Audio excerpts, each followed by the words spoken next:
Well, welcome to the continuing winemaker series here at Wine of the Month Club. But, as you know, we don't always talk to winemakers. We've talked to NBA sports stars. We've talked to bloggers.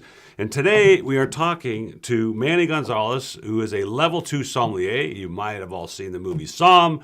And so we're going to shed some realistic light on this subject.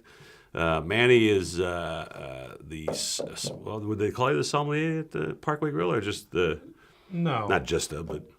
Server that happens Server, to be right? a That's a sommelier. wine guy. So here we go. We frequent the Parkway Grill in Pasadena, a wonderful restaurant, and Manny is kind enough to be to work with us there. He's always bringing me interesting wines, and so we got in this conversation. It turns out that he's been watching my videos for how long? You've been watching these videos? 8 years, 9 years. Yeah, now? years. Long time. So you're a level 2 som. That means you've taken 2 tests now. 2 tests, right? And this covers not just wine, right? The model for the Court of Masters, which is governing body or examination body that I took the exam with, their motto is pretty much if it involves alcohol and it's drinkable, you should probably know it. So the Court of Masters is the administrating body of the sommelier program. Correct. And so if you go level 1, level 2, level 3, 4, and then it's a master, right? Then it's a master's. MS, right? So introduction, certified level 2, advanced level 3, master's level 4. Level 4 is the masters.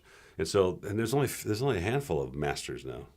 Somewhere around 232 in the world. In the world, yeah. About 120 in the United States, so very small. Yeah. We had, used to write for me, Elizabeth Schweitzer. Oh, yeah, she lives in Monrovia. That's right. She lives in Monrovia, yeah. So she used to write the newsletter here, and she used to buy wine for the store with me. And I actually contacted her recently to do some work together. But she's very talented. She used to, but every summer she goes off to some resort in Kentucky or Minnesota or somewhere, and becomes a sommelier for the summer. For the summer? Yeah. Oh, wow, that's Isn't that fun. interesting? Yeah. So the popularity. Why did you do this? What's intrigued you about the idea of becoming a certified sommelier, and then what do you want to do with it? Well, it started back in 2005, actually. I didn't know anything about wine. $5 bottle wine, $500 bottle wine, it would have tasted the same to me. And actually, I had dinner at the Parkway Grill. Actually, it was my birthday, so it was April 4th of 2005. Boy, we remember that, huh? Yeah. So girlfriend took me in for dinner, and we had a wonderful dinner. And the sommelier then, Russ Meek, I told him I wasn't familiar with wine. I really don't drink wine. He brought over, then it was a 2001 Trishard Merlot from Carneros. Really? Wow. Yeah. So I was like, oh, this is pretty good. Well, I've had the Trichards in here before. Yeah, you right? have. Yeah. I've seen, yeah. Yeah. So that was really good. And that started it kind of the spark to explore wine. This is a Very aromatic. yeah. This is a great. It's called the G Spot, and I picked a few wines that we could taste together while we're talking. And this is I like to get this a little leaner than most. It's not so fat, and it's wonderful Viognier character. Yeah. The G Spot is kind of a racy name.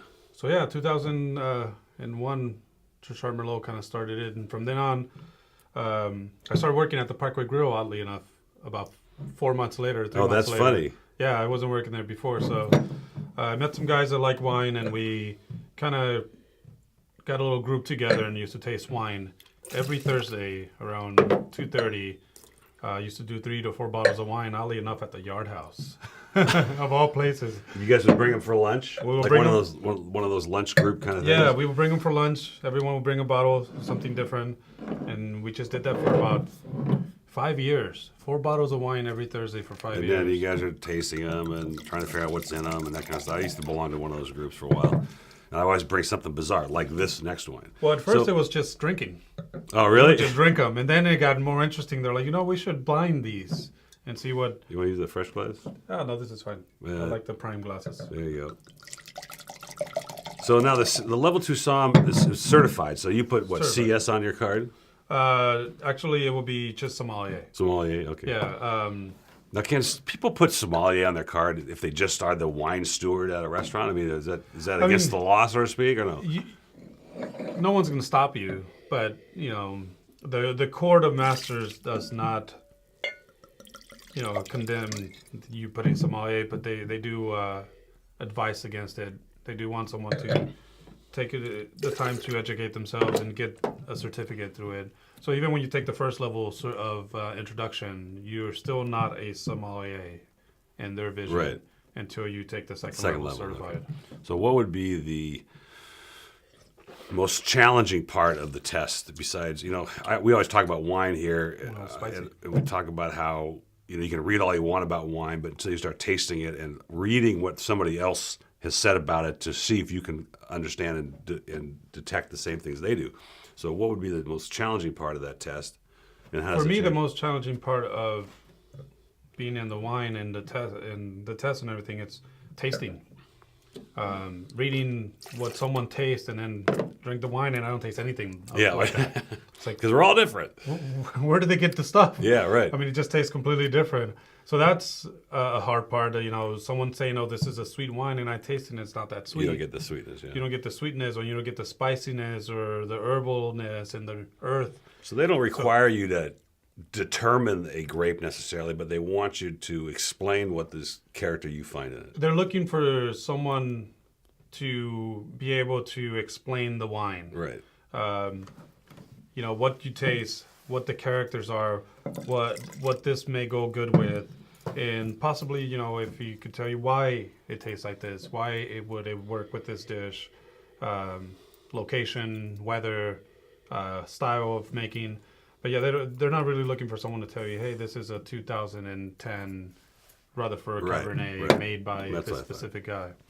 Now here's a wine that I think you would have taken to your friends and try to stump them, because this is from Romania, and I chose this because we poured this the other night at the Taste of Arcadia amongst all the other wines. I picked a very eclectic group of wines for that event. This was the big hit. And this is a wine that you'd walk into a wine shop and the guy says, "Yeah, I got this Romanian Babiesca Niagara," and you're like, "What the hell are you talking about?" Yeah.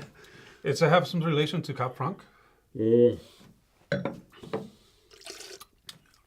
don't know the genealogy of the grape. Yeah. I mean, and they all have a relation in Somewhere, some sort of right? way, yeah.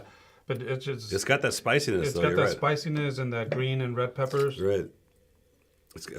I get a little sugar on the end, but it's I do very too. subtle. Very subtle, but a little bit of sugar, and then the acidity is pretty It's pretty gripping. gripping. It's a fun wine, and again, one of the reasons that this club exists is to find things that people would walk into the store and they would go, "Yeah, I don't think I'd." Let's go this way. This is here's a classic. This is from it's an Amador County Zin Syrah blend, so it's Amador County for Zin. But That was a fun wine. isn't that great? Yeah, that's. But unfortunately, because it's from and where it's from, and people can't pronounce the grape, They're never going to sell it. They're never going to sell it. So would they put a wine like that in your challenge on the test? They won't. Just not at level 2 at least, and actually not even at level. It will be a tough one at level 4. They don't want people to fail. They want people to understand the process of growing, making, selling, enjoying wine. So they're gonna put wines that are classic, meaning So the most popular grapes, which level 2 will be Chardonnay, Sauvignon Blanc, Viognier. They're not going to put Roussanne or really, that's interesting. Grenache Blanc. They're Cabernet, Merlot, Syrah, Grenache. Even actually Grenache they won't put in. Maybe a Chateauneuf de Pape, but not a Grenache. It's just a classic for main grapes.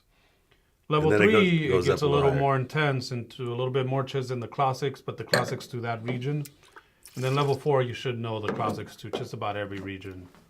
But nothing obscure, nothing that they make 1,000 cases in the world. Yeah, and that's it. Yeah. Right? Yeah. That's interesting. Well, we're going to do this again, folks, and we'll continue this conversation. But this is scene 1 with Manny Gonzales, level 2 sommelier at the Parkway Grill. We'll see Good you having again. you here. Cheers.